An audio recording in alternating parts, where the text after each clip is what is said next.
본 방송에서 제공하는 투자 정보는 투자 판단에 대한 조언입니다.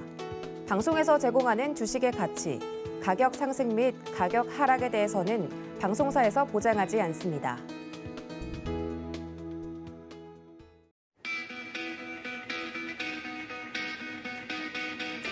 (5월의) 마지막 거래일 앞두고 인사드립니다. 고수익작전 타임 진행의 도지은입니다. 간밤에 뉴욕 증시 같은 경우는 메모리얼 데이로 휴장을 했지요. 어제 우리 증시를 또 짚어보면 오랜만에 기술주 중심으로 밀어주고 또 삼성전자 같은 대형주들도 함께 올라오면서 양시장 상승으로 마감이 되는 모습이었습니다. 환율도 어느 정도 안정이 됐고 6월을 좀 기대해 볼 만한 신호들이 나오고 있다고 하는데요. 여기에 따른 작전 오늘도 세워보도록 하겠습니다. 자, 그렇다면 더불어서 휴장이 되었던 뉴욕 증시 그 상황 사이에서 나왔던 외신들 위주로 짚어보겠습니다. 글로벌 시황센터 연결하죠. 안녕하세요. 캐스터 박재은입니다. 오늘도 미국 소식들 자세히 전해드리도록 할 텐데요. 메모리얼 데이로 인해서 휴장이기 때문에 이슈 위주로 좀 분석을 해드리도록 하겠습니다. 특히 간밤에는 상하이 봉쇄가 마무리가 되면서 이 관련 이슈에 대해서 많이 뉴스들이 쏟아져 나왔는데요. 집중해서 들여다보도록 하죠. Shanghai aims for business as usual, but hurdles remain. 코로나19 확산으로 2달 넘게 진행된 도시 전면 봉쇄가 실질적으로 마무리가 되면서 중국의 경제 수도 상하이가 내달부터는 본격적으로 정상 회복을 도모할 수 있게 됐습니다. 6월 1일을 기점으로 자동차, 오토바이 등의 운행이 허용되고요. 택시와 공유 차량 영업도 재개되게 됩니다. 단 대중교통 운행은 기본적 운영 단계부터 회복될 전망인데요.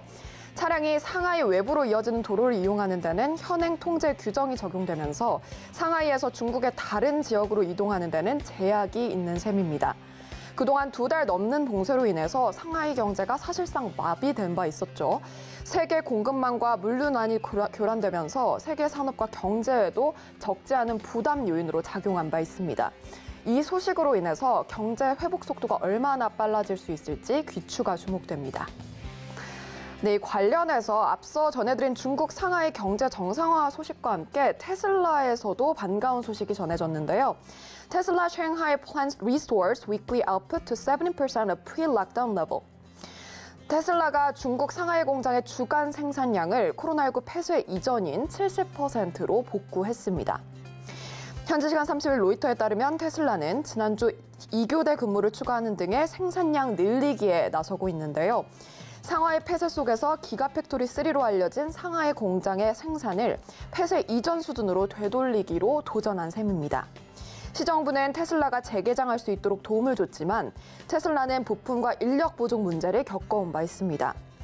테슬라, 애플을 포함한 상하이에 본사를 둔 세계적 대기업의 조업 활성화로 인해서 공급망 병목 현상이 좀 해소되지 않을까 귀추가 주목되고 있는데요. 앞으로 기대를 해보시면 좋을 것 같습니다. 네, 그런 가운데 한편 또 다른 전기차 회사죠. 캐나다의 스텔란티스는 전기 버전을 포함한 새로운 대형 상용 밴으로 도요타와의 파트너십을 확대한다고 보도를 했습니다. Stellantis and Toyota to expand partnership with large commercial van. 네, 현지 시간 30일 로이터가 전한 소식이었는데요. 스텔란티스는 도요타 유럽의 도요타 브랜드로 유럽에서 판매되는 새 차량을 공급할 것을 밝혔습니다. 밴은 폴란드 글리비체 그리고 이탈리아의 아테사에 있는 스텔란티스 공장에서 생산될 예정인데요.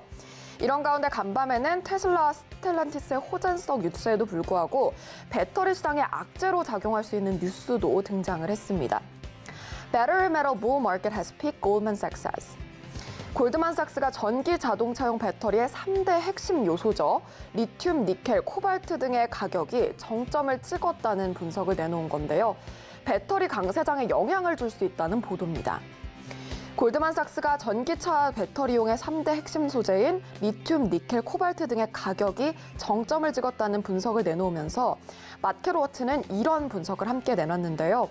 한 금속 전략가는 리튬, 코발트 그리고 니켈과 같은 배터리 소재가 기후변화에 싸우는데 중요하다고 강조를 하면서 배터리 수요 전망 그리고 ESG 혜택이 결합되면서 2010년대 후반부터 투자를 촉발시켰다고 강조를 했습니다.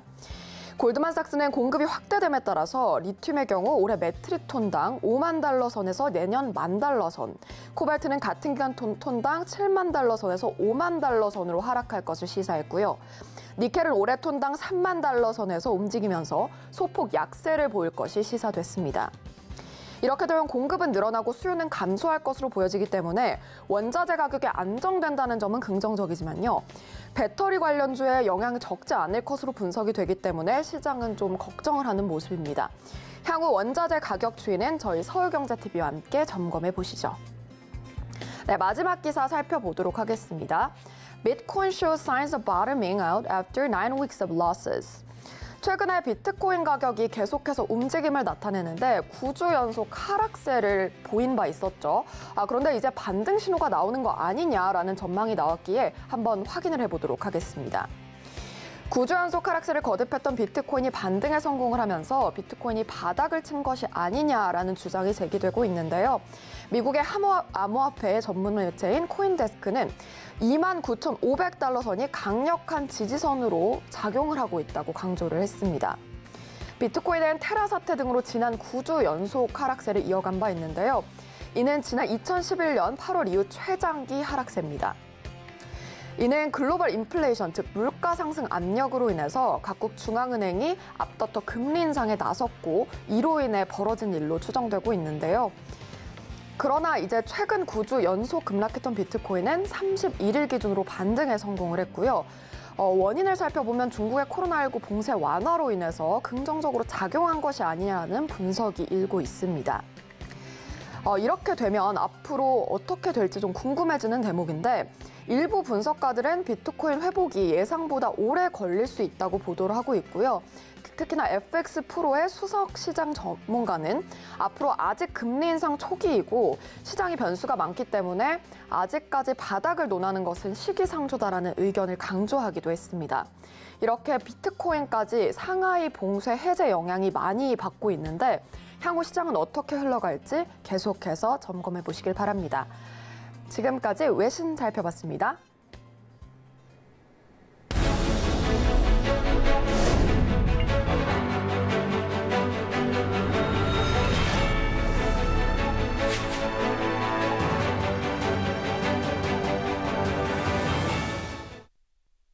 네, 앞서 박서연 캐스터와 함께 여러 가지 뉴욕 증시가 휴장인 상황에서 쏟아져 나왔던 외신들까지 짚어봤습니다. 상하이 이슈 그리고 원자재, 비트코인에 대한 이야기까지 전달을 좀 해드렸는데요. 뉴욕 증시는 움직임이 없었지만 유럽 증시 같은 경우 미로 짐작해 보건대 살펴보면 대부분의 지수가 상승한 것을 확인할 수 있었습니다. 이렇게 글로벌 증시가 그나마 좀 숨통을 트이나 하고 기대감을 가진 투자자분들이 많으실 텐데요. 월가 트레이더 버니의 미국 주식 시간으로 넘어온 만큼 뉴욕 증시 지금 현재 상황을 진단해 보고자 합니다. 버니 씨께서는 불안한 장세가 계속해서 지속됐던 5월 동안 그리고 상반기 동안의 시장 흐름을 자세하게 짚어주실 텐데 시장과 그리고 개별 종목 그리고 종목이 속해 있는 섹터분들의 움직임을 분석을 해드린다고 합니다. 오늘도 준비해 주신 내용 지금 바로 만나보시죠. Let's get a little more specific and detailed now and identify and analyze sectors of the market and individual stocks and how they've performed and what we can say about them. So what we know so far is that we have a rising rate environment, and that has basically been one of the leading components to force our market a little bit lower in the short term meaning 3 to 6 months time frame, 3 to 9 months time frame. So far, we're into about month 4 of this whole thing. If we want to look at a lot of the people that participate in the markets, a lot of people participate in the markets through ETFs, whether they're buying bond fund ETFs, money market fund ETFs, stock fund ETFs. They get some diversification that they're happy with. Their volatility is dampened. They won't see stocks that go from, say, like Shopify did when it went from $500 in March of this year up to $750.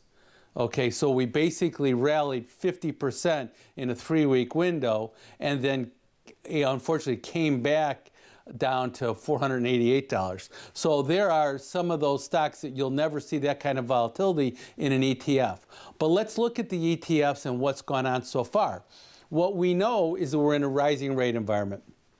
And so within that rising rate environment, short rates are going higher, but they're going higher from very, very low levels, okay? And long rates are going higher. They're still going higher from very low levels also.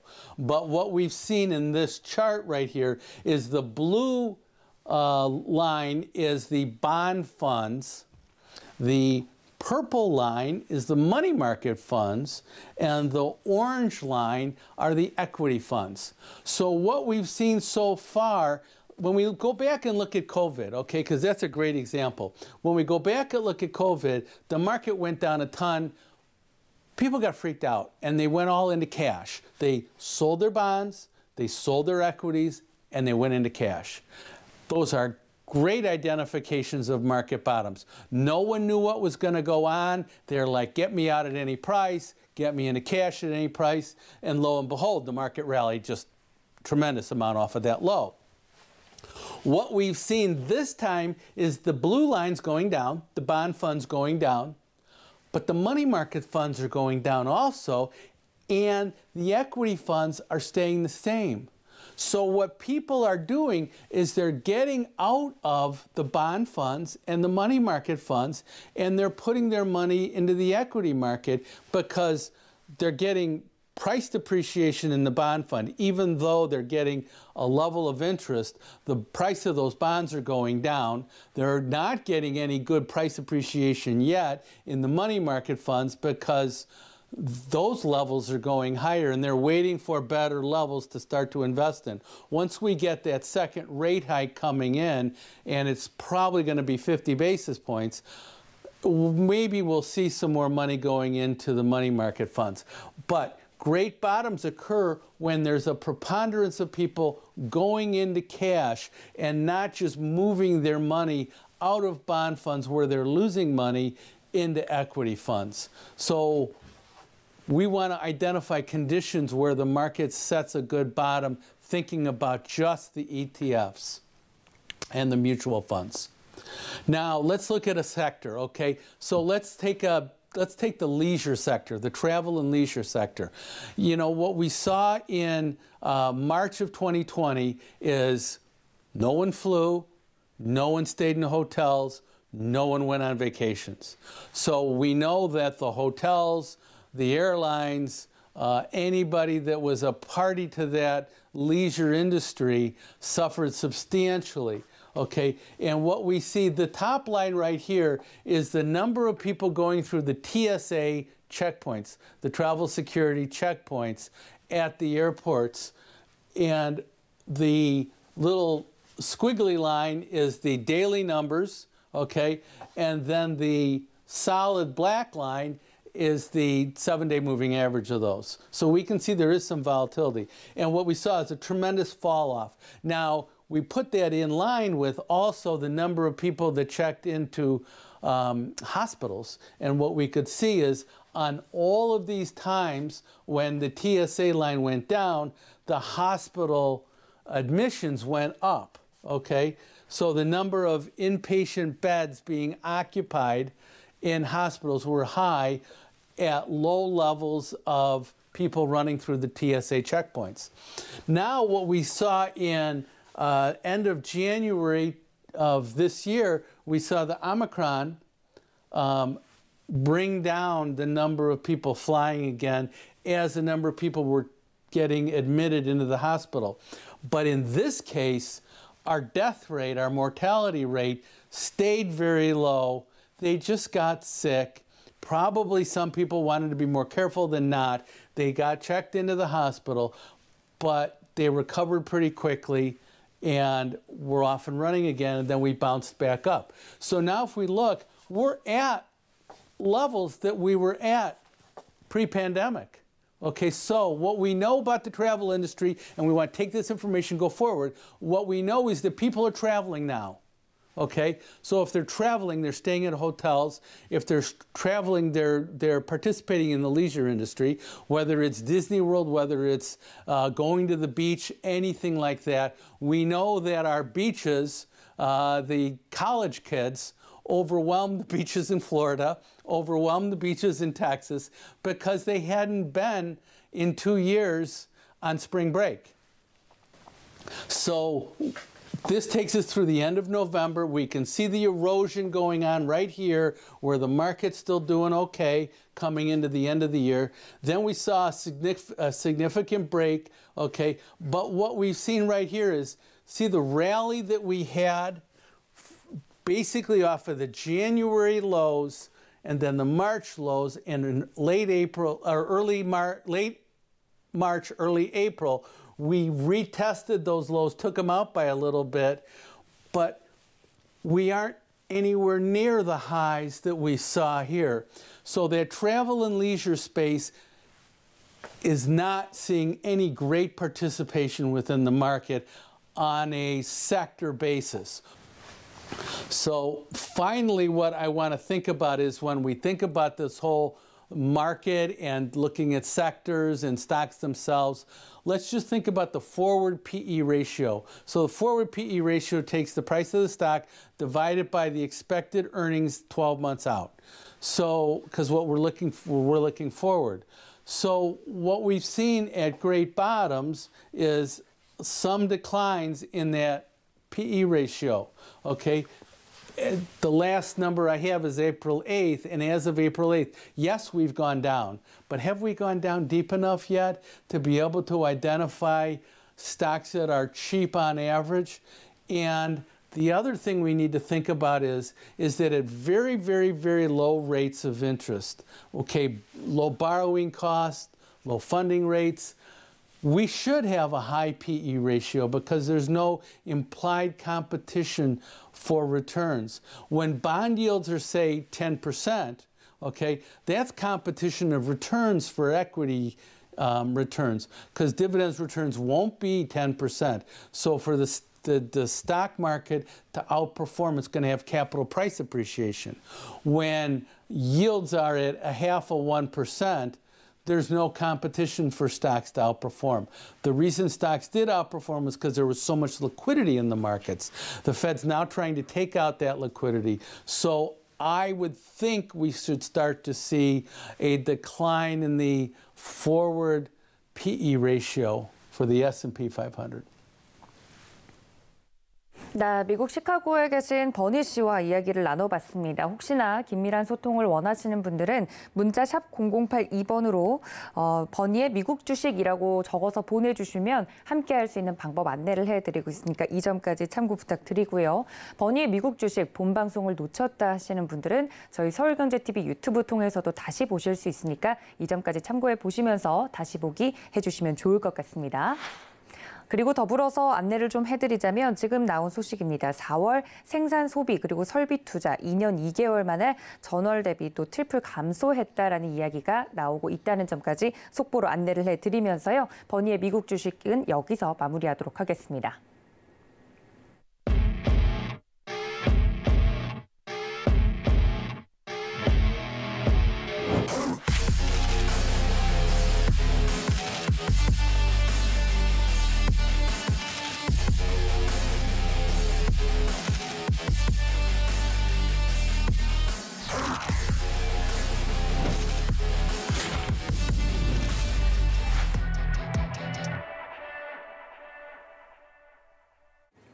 네, 뉴욕 증시는 메모리얼 데이로 휴장이었고 내일 우리 증시도 지방선거로 인해서 휴장에 들어갑니다. 휴장이 끝난 뒤에 우리 증시 또 어떻게 움직일지 많은 분들이 걱정이 앞서실 텐데 거기에 따른 작전 오늘도 세워보도록 하겠습니다. 도움 말씀 주실 전문가님 모셔보도록 할 텐데요. 에이블에셋의 유강희 대표님과 함께합니다. 대표님 안녕하십니까? 네, 안녕하세요. 네, 반갑습니다. 내일 우리 증시 휴장을 좀 앞두고 있습니다. 관련돼서 국내 증시 이슈를 좀 제대로 체크를 해봐야 될 텐데요. 첫 번째 이슈부터 함께 보시죠. 첫 번째 이슈 같은 경우 지방선거 이후 증시 방향입니다. 저희 어떻게 좀 증시 방향을 잡아나가면 좋을까요?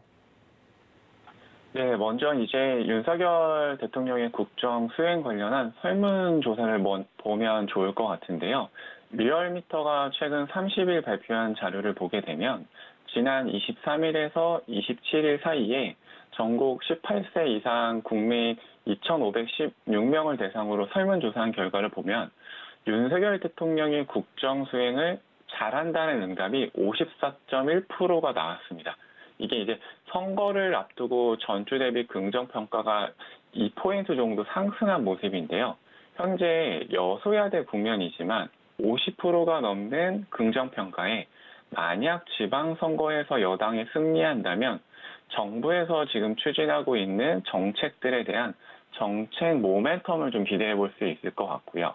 특히 지금처럼 금리가 인상되면서 주식시장이 부진한 상황 속에서는 이제 정부에서 정책적으로 지원을 많이 늘리고 있는 산업에 관심을 가져볼 필요가 있을 것 같습니다. 그리고 그중 가장 대표적인 산업을 생각을 해본다라고 하면은 원전이나 우주, 방산 등을 생각해 볼 수 있는데 또 이제 대부분 이런 산업들이 이번 또 한미 정상에서 언급되었던 산업들이라고 생각을 하시면 좋을 것 같습니다.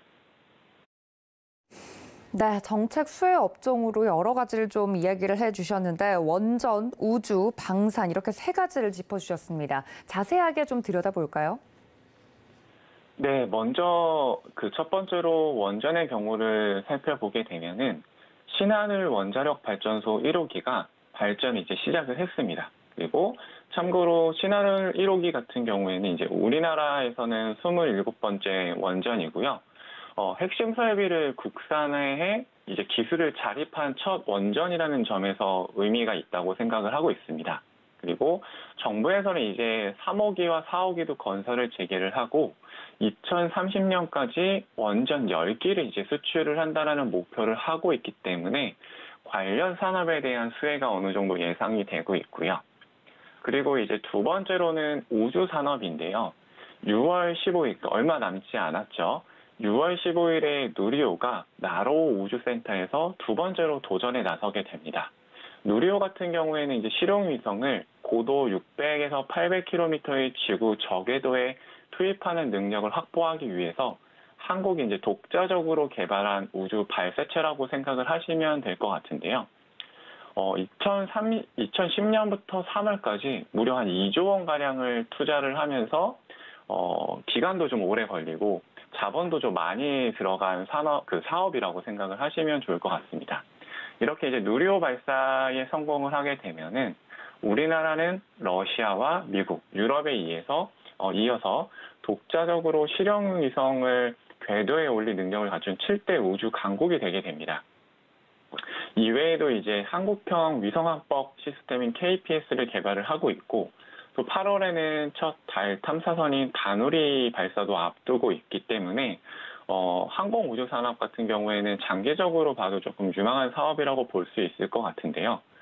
아무래도 이런 항공 우주 산업 같은 경우에는 또 많은 자본이 필요하기 때문에 정부의 지원이 또 필수적인 사업이라고 생각이 됩니다. 그런데 정부에서도 의지를 가지고 지원을 하고 있기 때문에 우주 관련된 산업들도 성장이 예상이 되고 있고요. 마지막으로 이제 방산인데요. 정부에서는 방산 수출을 좀 지원을 하기 위해서 국가안보실 주도로 방산 수출 협력체를 구축해 왔습니다. 그런데 최근에 한미 정상회담에서 한국과 미국이 국방 상호 조달 협정 RDP를 체결을 위한 논의를 시작을 하면서 미국 시장이 열릴 수 있다라는 기대감에 방산주들이 한번 좀 좋은 흐름을 보였었습니다. 또 이제 최근에는 우크라이나랑 러시아 전쟁으로 자주국방에 대한 관심이 또 많아지면서 올해 국방기술 연구개발 예산도 전년 대비해서 한 76% 정도 증가한 1조 4,800억 정도로 책정을 했기 때문에 국방기술에 대한 연구개발도 계속해서 좀 증가를 할 것으로 예상을 하고 있습니다. 그리고 또 최근에 북한이 ICBM을 발사를 하고 있기 때문에 단기적인 이벤트들이 발생을 했을 때 이벤트 상승도 어느 정도 좀 기대를 해볼 수 있을 것 같습니다. 나 지방선거일을 하루 앞두고 짚어볼 만한 정책 수혜주들 이야기를 들어봤습니다. 이번 지방선거를 또 앞두고 정치 테마주에 대한 이야기가 오히려 나오지 않아서 궁금해서 좀 여쭈어 보는데요. 대선을 앞두고는 정치 테마주 굉장히 기승을 부렸는데 이번 지방선거일을 앞두고는 관련된 종목들 꽤나 잠잠한 모습입니다. 어떻게 대표님께서 보고 계신가요? 네, 말씀하신 것처럼 보통 정치 선거가 이제 가까워지면 테마주들이 좀 변동성이 커지는 모습을 보이는데요. 보통 지방선거보다는 이제 대통령 선거 때 정치 테마주의 변동성이 커지는 추세입니다. 19대 대통령 선거 국면 기간에 한국거래소 시장감시위원회에서 이제 보도자료를 발표한 게 있었는데요. 17년 4월 11일 보도자료를 보게 되면 정치 테마주에 대한 이상매매 주문 등을 분석을 했을 때 상한가 굳히기, 초단기 매매, 풍문 유포 등의 이상매매 주문 유형을 발견을 했는데 이렇게 조사하는 심리 대상 기간 중에서 매매 손실이 발생한 투자자의 99.6% 정도가 개인 투자자고 그리고 평균 77만 원의 손실이 발생했다고 발표를 했었습니다. 보통 이런 정치 테마주 같은 경우에는 기업 가치에 본질적인 변화가 없음에도 불구하고 지지율 변화에 좀 민감하게 반응을 하면서 이례적으로 가격 변동성이나 가격 추이를 보이는 경우가 많았었는데요. 하지만 이번 지방선거의 경우에는 대선이 끝난 지 한 3개월 정도로 얼마 되지도 않았고 그리고 이제 금리 인상으로 주식시장 흐름이 좀 부진하면서 투자자들의 관심이 낮은 게 아닌가라는 생각을 하고 있습니다. 그리고 정책적인 수혜가 있는 주식들의 경우는 장기적인 관점에서 분할 매수를 하시는 거는 괜찮을 수 있는데 정치 테마주로 분류된 주식들은 보통 선거 기간 동안 이례적으로 수익률이 급등을 하다가 선거 전으로 혹은 선거 후에 급락하는 현상들이 좀 많이 발생하고 있기 때문에 거래하시는 분들은 좀 이 부분을 주의를 하시는 게 필요할 것 같습니다. 네, 정치 테마주와 관련된 이야기까지 들어봤습니다. 또 시장과 관련한 또 하나의 이슈가 윤 대통령의 선거 공약이었죠. 주식 양도세 폐지. 선거 이후에 법안 통과가 가능할지, 지방선거일 이후에 어떻게 향방이 좀 잡힐지 많은 분들이 궁금해하실 것 같은데요. 이 부분에 대해서는 어떻게 대응하는 게 좋을까요? 네, 이제 개인적인 의견으로는 지금 현재가 여소야대 상황이고 지방선거 이후에 당분간 또 선거들이 없기 때문에 여야 협치를 하거나 이런 부분들도 조금 어려울 거라고 생각을 하고 있습니다. 그래서 이제 쉽게 통과되기는 좀 어려울 것 같은데요. 인수위원회에서는 이제 초고액 주식 보유자, 그러니까 금액 기준으로 했을 때 한 100억 이상 보유한 투자자에게만 양도소득세를 부과하겠다라고 했는데 일단 더불어민주당의 경우 5천만 원 이상의 양도소득세를 올리는 사람 같은 경우에는 전체 투자자 중에 1%라고 말을 했었고요. 그리고 주식 양도세 폐지는 일반 투자자에게 그렇기 때문에 아무런 혜택이 가지 않는다라고 주장을 하고 있기 때문에 아마 투자자분들 입장에서는 양도세 폐지 법안이 통과되었으면 좋겠다라고 생각을 하시는 분들이 많이 계시겠지만 제 개인적인 의견으로는 여소야대 상황이기 때문에 좀 쉽지 않을 거라고 생각을 하고 있습니다. 네, 지금 국면만 보면 주식 양도세 폐지 당장은 좀 어려울 것 같다 이야기가 나오고 있습니다. 또 지방선거 결과가 어떻게 나오느냐에 따라서 이후 이러한 내걸었던 공약들의 향방도 좀 정해질 것 같으니까요. 이 점까지 좀 함께 체크를 해보시는 것이 좋을 것 같습니다. 자, 두 번째 이슈로 좀 넘어가 보도록 하죠. 최근에 또 이야기가 계속 나오고 있는 부분이 바로 리오프닝과 관련된 부분입니다. 사실 리오프닝 관련주들 꾸준히 많이들 들어오셨겠지만 이 안에서도 옥석 가리기가 필요하다 이야기가 나오고 있습니다. 좀 빠르게 정상화가 되어가는 부분에 집중하고 있는 것 같은데 대표님 의견 어떠십니까? 네. 최근에 이제 콘텐츠 섹터에 좋은 소식들이 좀 많이 들리고 있는데요. 그 중에서 이제 저는 리오프닝 수혜주로 이제 영화관 관련된 거나 아니면 콘텐츠 관련된 것들을 좀 보고 있습니다. 최근에 이제 3대 영화제 중 하나인 칸에서 CJ가 투자 배급한 헤어질 결심에 이제 박찬호 감독님이 감독상을 수상을 하셨고, 브로코의 배우 이제 송강호 씨가 나무 주연상을 수상을 했는데요. 거기에 더해서 이제 CJ에서 투자 발표가 좀 있었습니다. 이번에 20조 원 정도를 투자를 한다라고 발표를 했는데 그중에서 12조 원을 이제 콘텐츠나 K푸드로 대표되는 컬처에 투자를 한다라고 발표를 했습니다. 이런 부분이 호재로 작용을 하면서 이제 어제 영화나 콘텐츠에 관련된 종목들이 좀 좋은 흐름을 보였었는데요. 최근에 거리두기가 좀 해제되고 좋은 작품들이 개봉을 하면서 극장에 관람객들이 또 몰리고 있는 상황입니다. 저도 이제 범죄의 도시 2를 보러 갔다가 관람객들이 되게 많은 걸 보고 좀 놀랐었는데, 그래서 어제 제가 자료를 좀 찾아봤는데, 어제 기준으로 그 범죄의 도시 2 누적 관객 수가 650만 원을 넘었다라고 합니다. 이 개인적인 바람으로는 1000만까지 갔으면 좋겠는데요.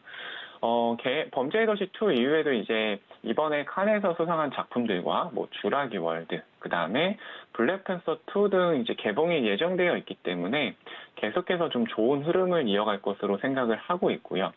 그리고 이제 영화관 같은 경우에는 코로나 기간에 티켓 가격을 또 인상을 했고, 키오스크를 또 도입을 하면서 비용 절감에 관련된 부분들도 준비를 했기 때문에 예전에 비해서는 이익률도 좀 개선이 되고, 이런 부분들을 고려를 했을 때 중장기적인 관점으로 관심을 갖고 지켜보셔도 괜찮지 않을까라는 생각을 좀 하고 있습니다.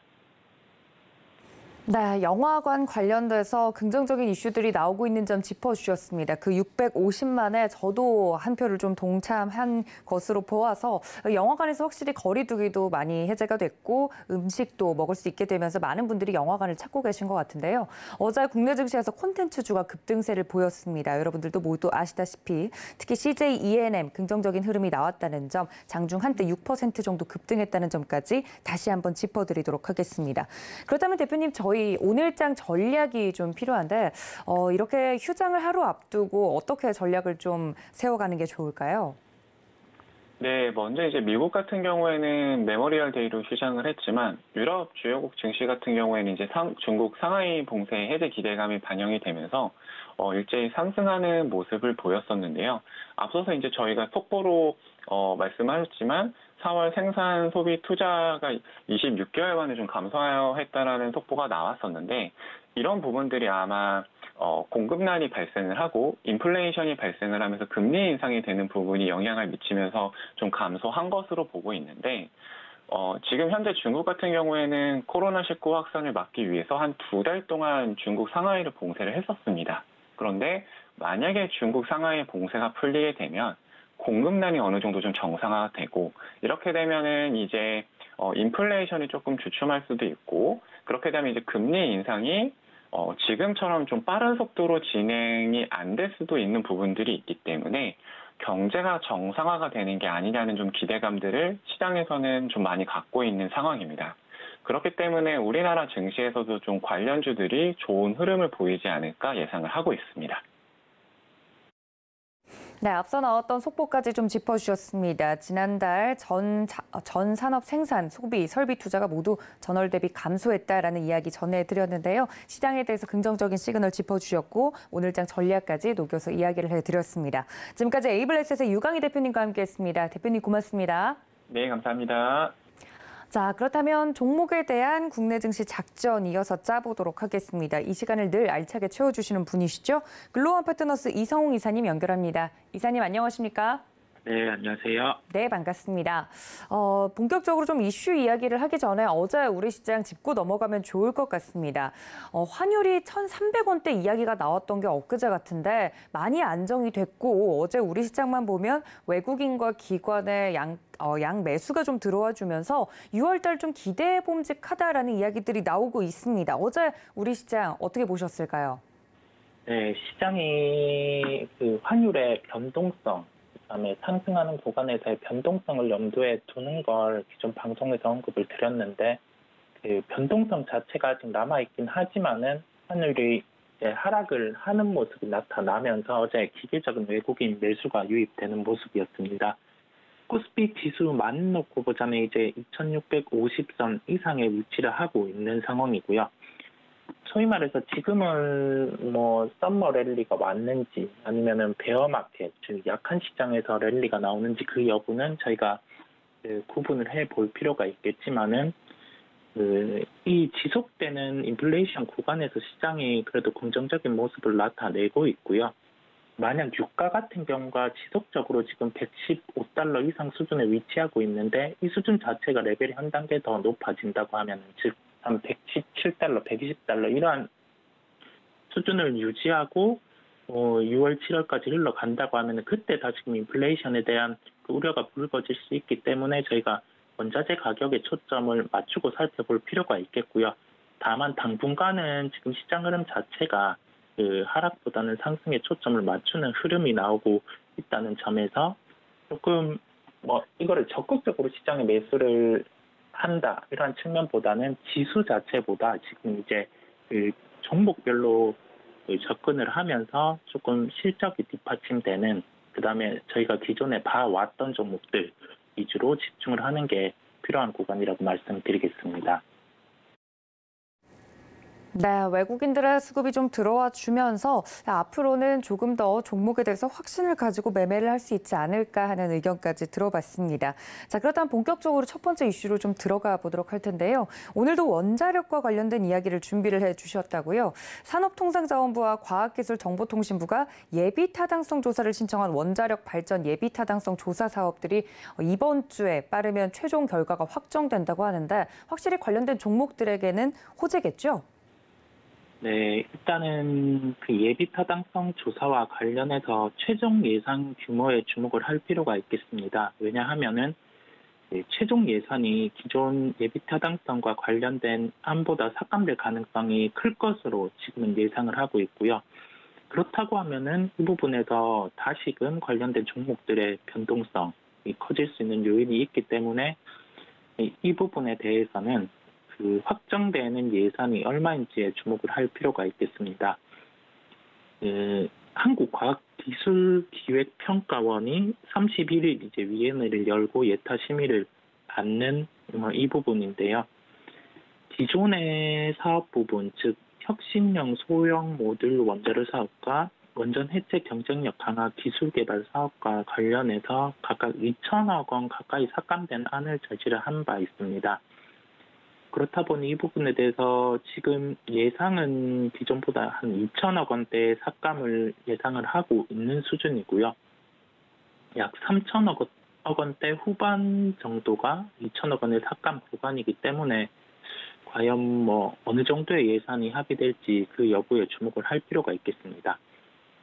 시장 예상은 기존의 그 2천억 원에 삭감된 부분을 반영해서 원전주들이 하락이 나와 있는 상황인데 이게 확정이 된다고 하면은 한 번 더 주가의 변동성이 커질 요인이 있겠고요. 그렇다 보니 저희가 주목해야 될 부분은 최종 예산 규모에 대해서 일단 확정이 되는 부분을 주목할 필요가 있겠고 우리나라 기준으로 해서 미국의 소형 모듈 원전과 유사한 우리나라의 스마트 원전 같은 경우, 즉 여기에서 명명이 되어 있는 것은 혁신형 소형 모듈 원자로 기술 개발 부분인데 이 부분에 대해서 이제 독자 소형 모듈 원전을 우리나라 기준으로 해서도 추진을 할 필요가 있기 때문에 이 부분과 관련해서 추진되는 여부를 함께 주목을 할 필요가 있겠습니다.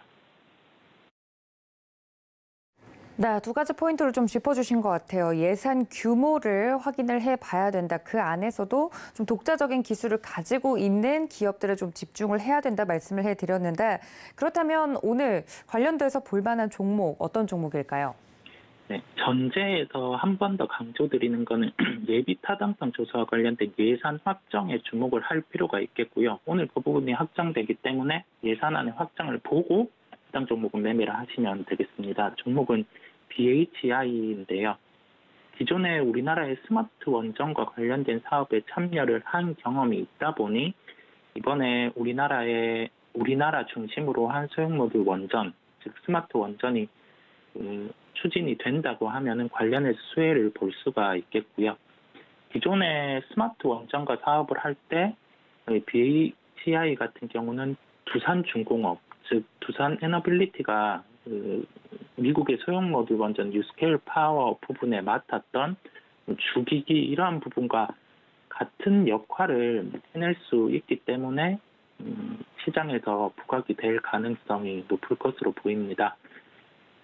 기존의 그 스마트 원전의 사업을 참여한 경험이 있고, 이 스마트 원전을 토대로 아까 말씀드린 우리나라 기존의 소형 모듈 원전 사업이 이루어지기 때문에 관련해서 경험이 있는 기업에 수주를 줄 가능성이 높을 것으로 보입니다. 지금은 가능성에 의해서 주가가 움직이는 구간이 될 흐름이 높겠고요. 그렇다 보니 최근에 주가 흐름을 보더라도 주가 변동성이 커져 있는 걸 저희가 확인을 할 수 있습니다.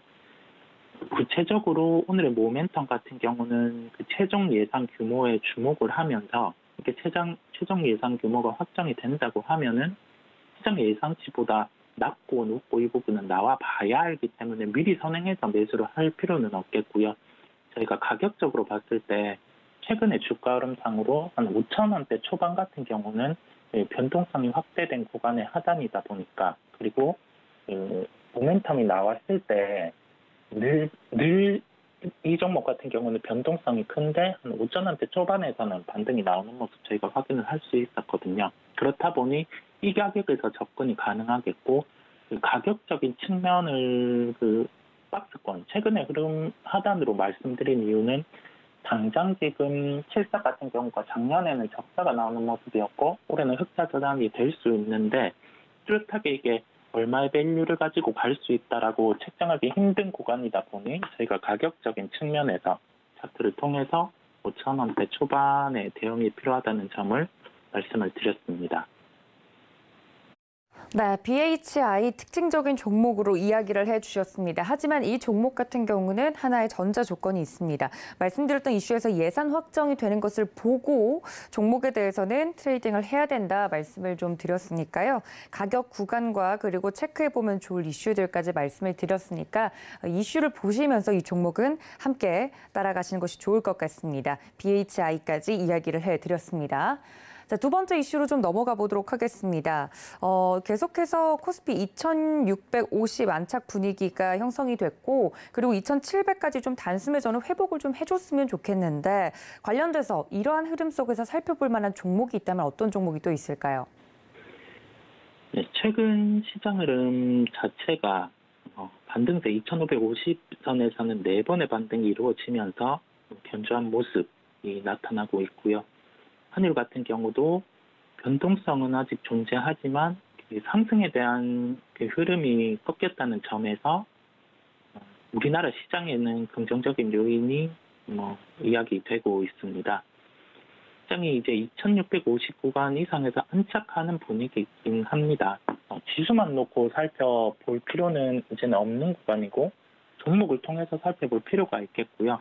전이 미국장 휴장이었다 보니까 전일 시장 자체는 종가까지 강한 모습 저희가 확인을 할 수 있었고, 국내 시장 같은 경우는 내일 지방선거로 휴장에 돌입을 하게 됩니다. 그렇다 보니 통상 휴장 이전에는 큰 변동성을 수반하기보다는 어제 지수 수준 또는 소폭 상승 정도로 마감이 될 가능성이 높을 텐데, 그 지수 흐름단에서 지금은 지수가 안정화가 된다고 하면은 실적의 성장 쪽에 초점을 맞출 가능성이 높기 때문에 저희가 실적의 성장이 나타날 수 있는 종목, 그리고 기존의 주도주였던 업종 중에서 상대적으로 덜 오른 종목들의 상승의 가능성도 있다는 점에서 종목을 말씀드리도록 하겠습니다. 네, 그렇다면 오늘 또 준비해 주신 특징적인 종목 궁금한데요. 어떤 종목 준비해 주셨을까요? 네, 종목은 JYP 엔터를 말씀드리겠습니다. 현재 시가총액은 2조 원대에 위치를 하고 있는데, 스트레이키즈라든지 트와이스가 이제 6월에 본격적으로 일본 앨범을 발표를 합니다. 그렇다 보니 일본 앨범 발표 이후에 온오프라인 콘서트를 함께 병행할 가능성이 높겠고요. 리퍼블릭 레코드와의 전략적 제휴 부분에서 이제 성과가 나오는 구간입니다. 트와이스 먼저 작년부터 미국 성과 부분에서 회당 한 15,000명 정도의 규모의 공연을 5차례 이상 마치는 것을 확인을 할 수 있었고요. 이게 6월에 나연의 솔로 앨범을 시작으로 해서 이제 종합적으로 콘서트까지 함께 이루어지는 구간으로 보이고, 스트레이키즈 같은 경우도 말씀드린 것처럼 저번 3월에 발매한 미니 6집 같은 경우는 선주문 130만 장을 돌파하는 모습, 그리고 이제 4월 말부터 7월까지 미국 그리고 일본 이런 대표적인 국가에서 월드 투어가 진행되기 때문에 실적에 공백 없이 2분기 실적은 긍정적인 요인이 높을 것으로 보입니다. 이러한 점을 종합해 봤을 때 가격적으로 한 55,000원대 구간에는 접근이 가능할 것으로 보이고요. 센터 업종 같은 경우는 대표적으로 시가총액 같은 경우가 시장 대비해서는, 그리고 종목 대비해서는 이게 3사 같은 경우, 추가해서 4사 같은 경우가 하이브 같은 경우는 프리미엄을 더 받고 있는 구간이 있고, 3사 같은 경우는 특정 주가가 하락을 했을 때 그 부분에서는 시장이 반등이 나올 때 업종 같은 경우 함께 반등이 나오는 경향이 있기 때문에 55,000원 구간에서는 좀 편하게 접근을 해봐도 되는 가격대라고 말씀드리겠습니다. 네, 두 번째 특징적인 종목으로 JYP 엔터 이야기를 해드렸습니다. 엔터주에 대해서는 꾸준히 JYP 엔터뿐만 아니라 다양한 종목들을 이야기를 해드렸었는데요. 이전까지 함께 참고를 해주시면서 오늘의 특징주로 꼽아드린 종목은 JYP 엔터라는 점까지 이야기를 해드리도록 하겠습니다. 앞서서 오늘 우리 증시도 굉장히 좀 보수적으로 움직이지 않을까라고 이야기를 해드렸는데요. 오늘장 전략과 더불어서 장중에 중국의 제조업 구매관리자 지수 PMI 지수 등 주요 지표들이 또 발표가 되기 때문에 이 부분들이 개선된다면 휴장을 하루 앞두고도 우리 증시 좀 오를 수 있는 가능성에 대해서는 어떻게 보십니까? 네, 오늘 한 주의 지표라고 말씀드릴 수 있는 중국의 지표, PMI 지표 발표가 있는데요. 이 부분에 대해서는 워낙 저번 지표 자체가 좋지 않았기 때문에 기저효과로 인해서라도 긍정적으로 발표가 될 것으로 보입니다. 시장 예상치가 낮아져 있는 구간이다 보니 아주 나쁜 데이터는 나오지 않을 것으로 보이고요. 최근에 중국 시장 흐름을 봐도 이러한 좋지 않은 데이터를 반영하고 반등이 나오는 모습을 확인할 수 있었고, 이와 관련해서 이제 인프라 투자와 관련된 구체적인 금액도 발표했다 보니까 시장은 부정적인 요인보다는 긍정에 반응할 가능성이 높을 것으로 보입니다. 보유하고 있는 주식이 있다면 급하게 팔 필요는 없는 구간이겠고요. 다만 여기에서 이번 시장의 반등에서 빠르게 반등이 나오지 않는 종목, 즉 시장이 예를 들어서 한 5% 반등하는데 여기에 시장 이하로 반등이 나오는 종목, 그다음에 되려 빠지는 종목들 같은 경우는 시장이 하락할 때 더욱 하락할 수 있기 때문에 저희가 이 점에 대해서는 유의가 필요하겠고, 이번 시장의 반등 구간에서는 만약에 시장 대비해서 반등이 덜 나오는 종목들은 좀 정리하고 갈 필요가 있다는 결론이겠습니다. 시장 오늘만 놓고 보겠습니다. 오늘만 놓고 본다면 내일 휴장 이전에 변동성은 크지 않을 것으로 보이고요. 그렇다 보니 오늘 시장 전반적으로는 약간 관망세가 나타날 가능성이 높다는 점 저희가 생각을 하고, 시장 대응과 관련해서는 조금 휴일 이전이다 보니 하루를 바라보는 점도 필요하다고 말씀을 드리겠습니다.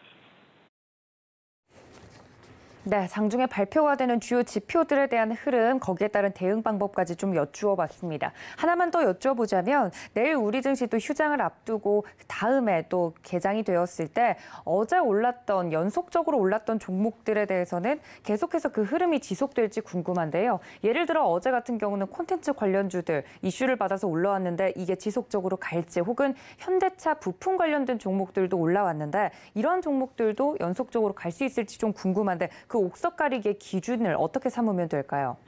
네, 최근에 시세 연속성이 없는 경향이 시장에서 있지만은 자동차라든지 IT 같은 경우는 각각 이제 자동차는 그래도 시장의 주도주를 형성하고 있는 모습이고, IT 같은 경우는 워낙 많이 하락을 했다 보니 반대급부로 외국인 수급이 유입될 때 저희가 반등세를 함께하는 걸 볼 수가 있거든요.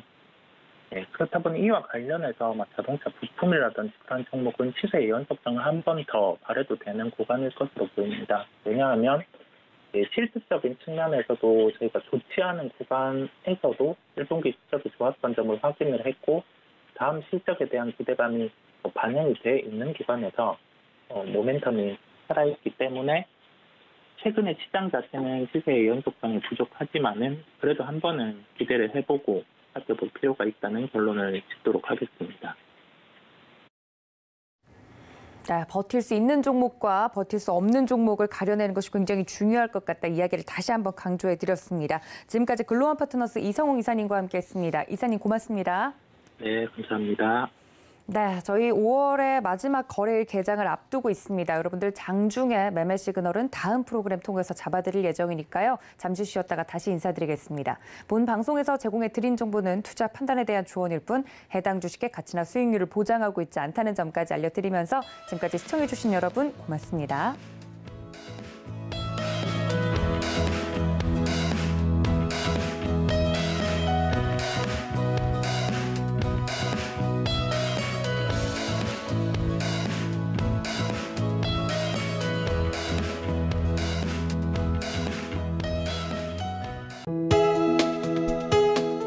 본 방송에서 제공하는 투자 정보는 투자 판단에 대한 조언입니다. 방송에서 제공하는 주식의 가치, 가격 상승 및 가격 하락에 대해서는 방송사에서 보장하지 않습니다.